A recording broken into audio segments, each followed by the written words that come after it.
I'm Marian McPartland. Today on Piano Jazz, we go into our archives for a 1985 program when Ahmad Jamal was my guest, a major force in jazz. So join me now for this very special Piano Jazz.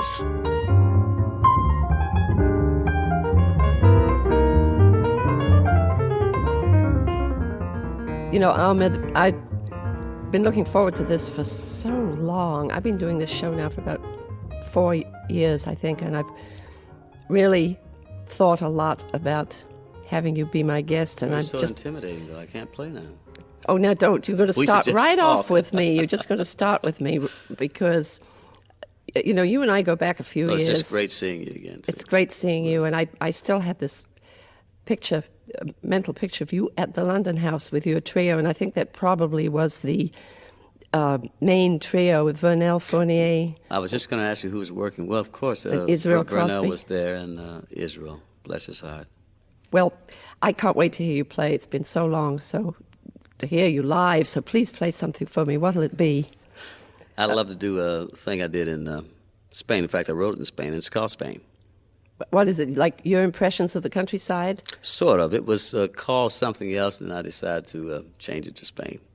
Well, please play it for me.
Ooh, that piece has a real, like a brooding quality about it, as if it was done on a hot, sunny afternoon where everything was still and there's a little dust, kind of a dusty atmosphere.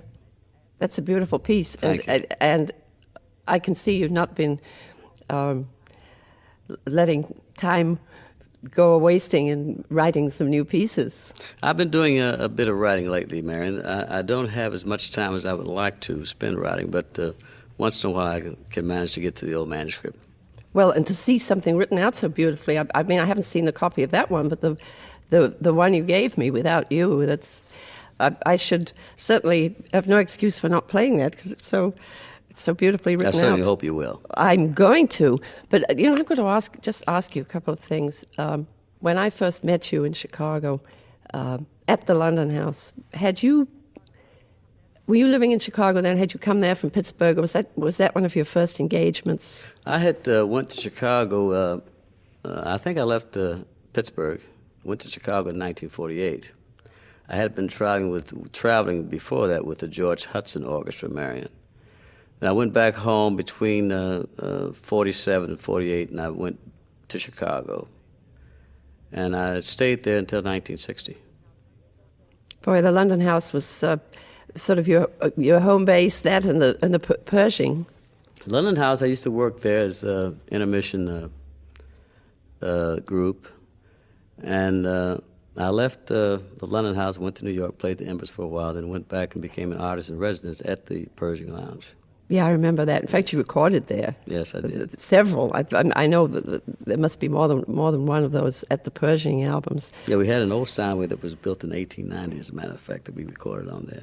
And I remember that piano. I was out there a few times. It came off very well. Yeah, I hate to sort of get into that nostalgic bag, but thinking about all those times and the music, the way it was played then, and the way you sounded from the first time I heard you, it was, those were real exciting times for me. I hadn't been over here too long from England, and I was just digging everything. They were good times. I can still see Billie Holiday with her little dog she used to bring in the Pershing. The gardenia. Yeah, I can see it just as well as it was yesterday. And did she work there, or did she just come out there? She was staying in the hotel. She was just coming in to see me. She was working out of town, but she was passing through at the time. First time I met Billy was at the Blue Note, and I think you were in town too. But we played together. I mean, that's opposite Billy rather. So that's an experience. Frank Holstein's place. Frank Holstein's place. One of the great clubs, wasn't it? It certainly was. Well, so was the Embers, except that was somewhat a noisy place. A bit noisy. For people like you and me. A bit noisy. Well, we don't have to worry about there being any noise here today, Ahmad, Jamal. So will you go ahead and play? Sure. Here's a tune by you. Not Johnny Mandel, but by me. That's right. I was going to say by Johnny Mandel, but that's later on. That I had the pleasure of writing maybe a month or two ago. Hopefully Stevie Wonder's going to do the lyrics to this. It's called Without You. That would be nice.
Ooh, that's such a beautiful tune. If Stevie Wonder puts a lyric to that, you're going to have a hit on your hands.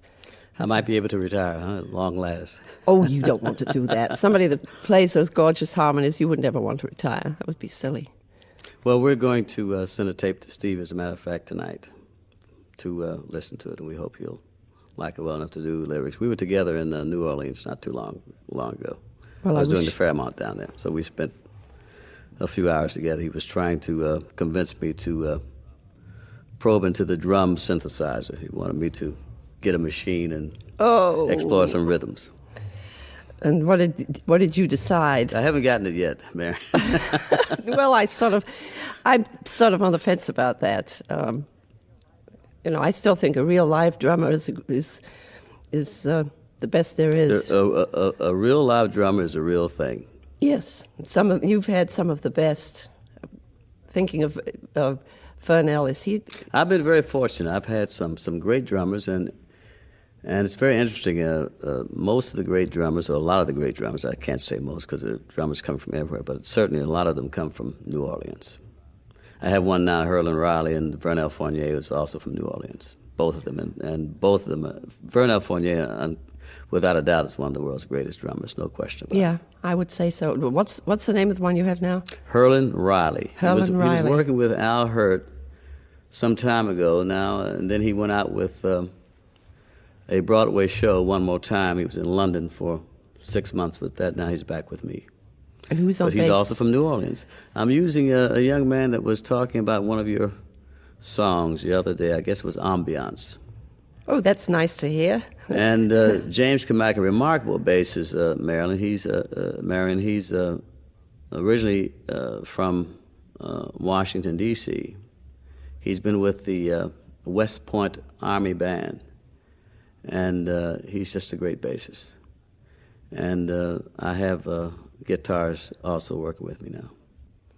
I know everybody would love to hear one of your big hits that you did years ago, but first... Well, I'm certainly hoping you'll play one of those things for me. I'd love to hear you play Poinciana later on. Well, of course, it would be rather shameless of me to do that, but I think it'll be great. I'll just sort of work in easy and do this one that you wanted to hear by Harold Arlen, Ill Wind. I'd love to hear it. You know the story I told you about that.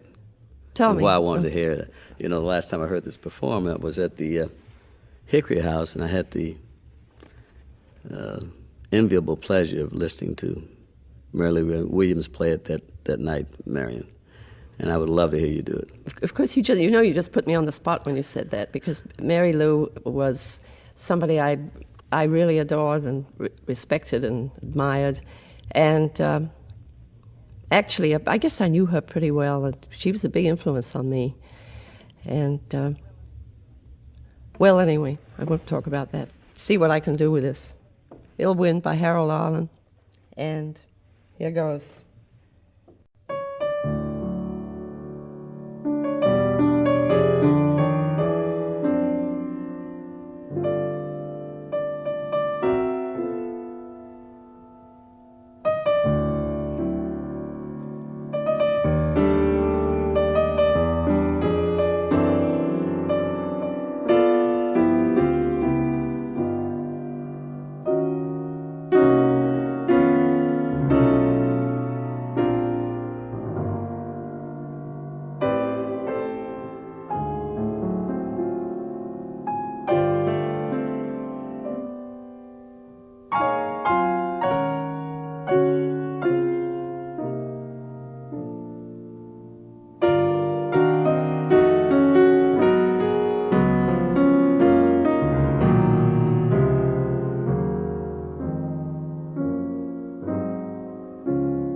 You make me magnificent. nervous. It's just great.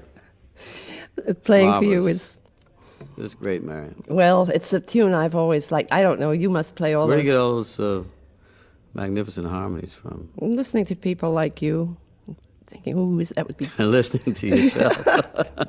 No, I sometimes I guess it's a good idea to listen to oneself, but I mean, for instance, you like after you've made a record, do you go back and listen to it and take it apart and say, "Oh, I should have done this, I should have done that"? I listen to it so much in the production stages, as you know, Yeah. that the only time I listen afterwards is when I'm doing an interview at a station. They happen to have the record there, hopefully. But I very rarely continue listening because I've done so much listening prior to release time. And I've, in fact, case in point would be the historic thing we did at the Pershing with Israel and Vernell. We did 43 tracks that night at the Pershing, and I only used 8. So that involved a lot of editing, a lot of listening. I continued to listen to that quite a bit afterward. That was a rarity, but it was played so much, and I guess that's the reason why. I was at the peak of the interviews at that time. I was doing a lot of interviews. Well, a lot was happening with you at that. I don't know which one, whether you're referring to, but not for me. I don't know which one came first. 628, yes. That was such a huge hit. It was. My So it was on the goodness. charts for 108 weeks. And we were getting airtime that was unheard of because, of course, Poinciana was 7 minutes and 35 seconds. But to get back to the point, that's one of the rare times that I listened a lot after it was released. Most of the time, all my listening is done prior to release, and that's it. I guess it's the same with me too, because after you've done it, you sort of, at least I sort of think, well, that's it, I've done that. Yeah, you And go on to the next You go on to thing. the next one. And in fact, I was asked a few days ago, we were doing a seminar in Kansas City at the university there. And a young man asked me what is my favorite product, my favorite LP or recording, whatever. And I said, the next one. Well, I guess that's most of us do think that way. But still, in all, if you had to, I guess I'll put you on the spot. But if you had to pick one that isn't the next one, I mean, wouldn't you be pretty satisfied with some of those things you did? The most put together one, or the one I think that was close to artistic perfection, as much as I can get in my own person, would be 628, the one at the Pershing. Well, you know, I made one mistake there, though. I didn't put one of my songs on that album. I did a thing by Dizzy Gillespie. I did George Gershwin's, but not for me, and some others, but I did not do any of my own compositions. I was criticized severely for that. well, I guess you knew better after that. It taught you in a hurry. Well, talking about, but not for me. You know, as you say, you've heard it so much, but I know everybody would love to hear you do it. Very rarely play it, and I would only do it for you. I tell you, we played it so many times. In fact, I'm doing 90% of my own compositions now, because I find my things much easier to play than the compositions of others, and I guess it was the reverse before. But for you, I'm going to do it. Well, we can do it as a duet. I can get in there and put in my own 10 I cents love it. if you'd like. I love that supportive role that you do so well for this. I don't know if it's supportive or broken down destructive.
You know, that's still a great version. I mean, it's different from the record, but...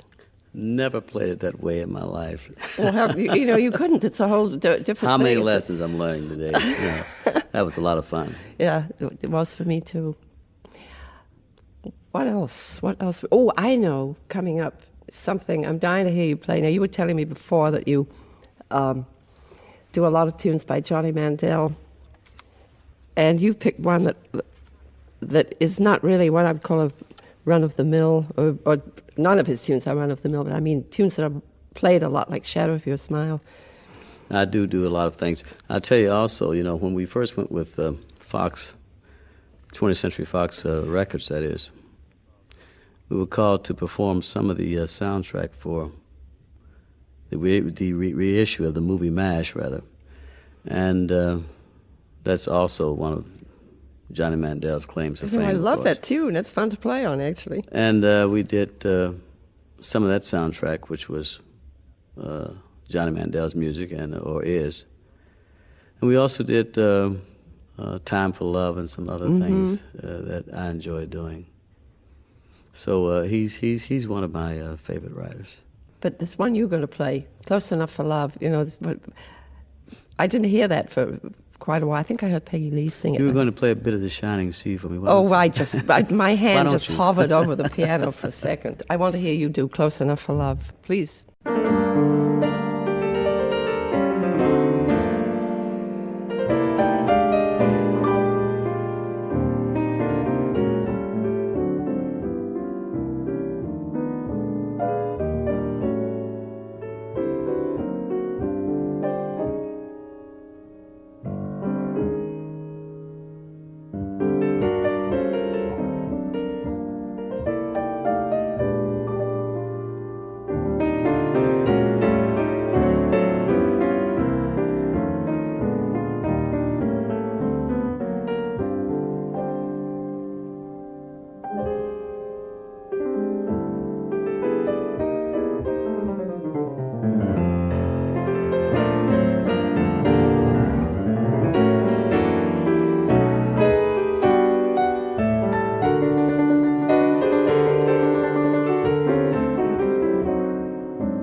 You have such a intense feeling, Ahmad Jamal, in all those ballads, especially numbers like the minor ballad seems to really suit your temperament.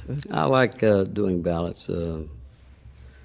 They're difficult to play, and I think it requires years of living really to read them properly. Well, that's probably true because especially when you know the lyrics to some of these things, and they really seem to fit one's real life situation. Are you going through the lyrics as you play? Oh, sure. Mm-hmm. You have to, don't you? Sure. I mean, I know I've talked about that a lot. I don't, but I think it is something very important, and I sort of maybe seize upon a fragment of a lyric that just seems to hit me right. A tune I started to play. I guess I don't know why I didn't play it before. But hearing Frank Sinatra do "Guess I'll Hang My Tears Out to Dry," there's just a little part of that lyric that sort of stuck right in my heart, and I thought, well, I'm going to start playing that tune. This tune that you suggested that we should play, Polka Dots, the Moonbeams. I love that tune. That wasn't written yesterday either, was it? That wasn't written yesterday. And I heard Andre Previn play it at the London House, and he came in like off the road with a trio consisting of Shelley Mann. I'm trying to think who the bass player was, and he hadn't rehearsed or anything. He sat down, and that was one of the tunes he played, and it was so beautiful. Lester Young used to do this so well too. I know you heard. What Lester's. do you mean? Come in with a and just start playing without rehearsing? No, this was one of Lester's great records, Polka Dots and Moonbeams. One of my favorite records by Lester Young. Well, I guess we can play our own version of Polka Dots. Want to do it? Think about Lester a little bit. I'll let you start. You want me to start? You want to start? I'll start. I'll let How you about start. that? That'd be great. I've been starting.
for the pretty changes you put in there. Because, I think I was just one step behind, but you just did a beautiful set of changes on the end there.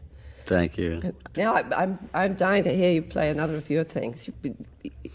It's Firefly. I haven't heard this on the record yet. I don't know if I should do it or not. Maybe I.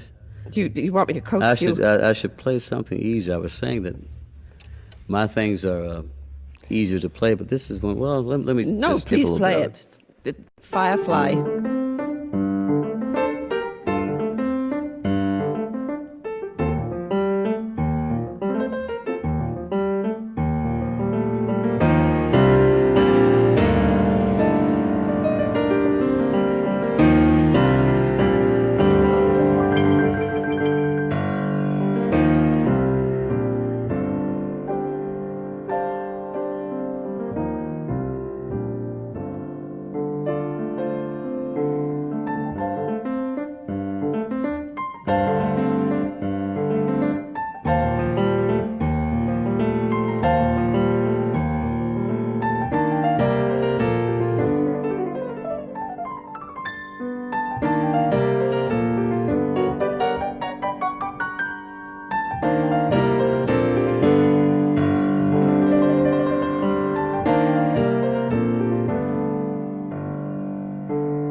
Firefly, that's great. These are great pieces. I'd like to have them all, especially that ballad, Without You. Those, you must sit home and practice a lot, or think of ideas or play, don't you? I just signed something for you. What does it say? Oh, I can't read this. I can't read this, but it's a nice You're going to make me compliment. practice. Thank you. That's what it says. You're going to make me practice. I don't practice enough. I lost the discipline for practice many, many years ago. And this morning I sat down. I just picked up a book that I had in my library. I don't know where it is. Some of the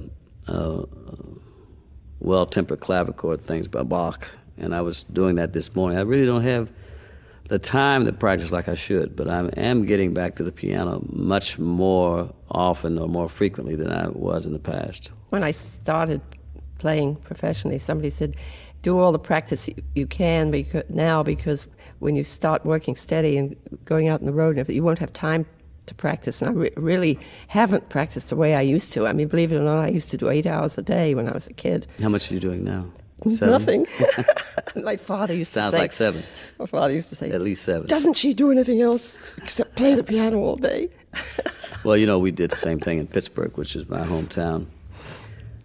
I used to practice, and leave the door open, hoping that someone would come along and discover me one of these days. But it never happened. I had to leave home. All of that. In fact, I'm still trying to find someone to discover me, Marian. Oh, I seem to think that the door was left open and people came rushing in.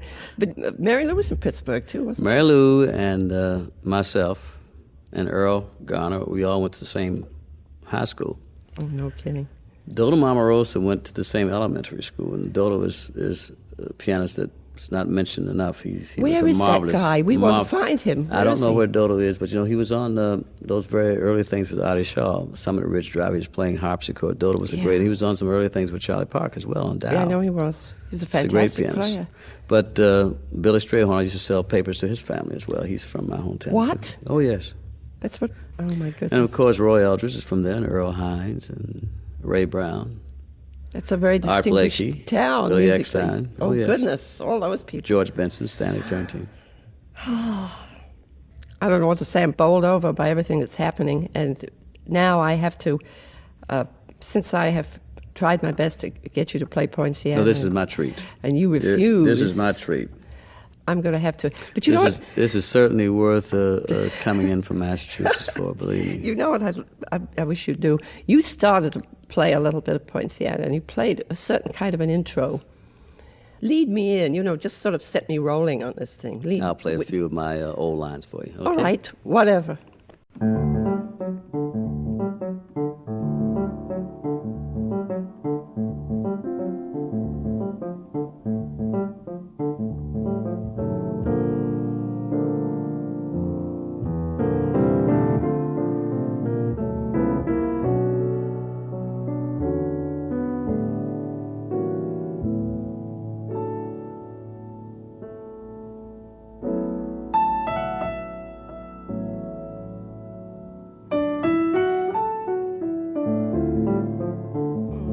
I love that.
You know, it would have been shameful if I would have just played that by Now, myself. you know, I wasn't supposed to play all through that. Oh, but That was shameful for me to No, do that. I no. couldn't resist it, though. that's a very memorable tune. It's a tune that one always thinks of you when you think of that tune. We still do it. In fact, it's very difficult not to do it, and every time it's a new challenge. It's a lot of fun still to play it. I'll bet it is. But do you find that audiences have changed? Do very young people come in who might not be as familiar with that part of the repertoire as we are? Is that a new thing for them to hear that tune? Very rarely. Most of the young people come in and are quite familiar with it. I don't know if it's by way of their parents or what, but interestingly enough, they know it. Well, I think that's great. As a matter of fact, jazz really, like the parents love it and they introduce it to the kids and the kids start liking it. I've got people that come around that I used to know in the Hickory House when they were kids, and then they got married, and I run into that often too. I know Isn't that kind of very, fun? Very interesting. It's sort of a unifying force, isn't it? A unifying force. See, you said it so much better. I need somebody erudite around here. That's the thing. Hey, let's do another duet. Waste me one more time. John Burks. I was just with John Burks about 7 weeks ago. Wouldn't you? And I haven't done this in years either. And you floored me when you were playing bits and pieces of it earlier today. Well, Let's try and do it. I don't know. Well, wouldn't you? Well, it has for me too. Yeah. So we can both cop out. I'd love to do it. All we can do is nothing can go wrong. You want me to lead in? Yes, or what? Yes, please.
Well, I squeaked by with that one, Ahmad, and I thank you for coming and spending the afternoon. It's been a pleasure being with you.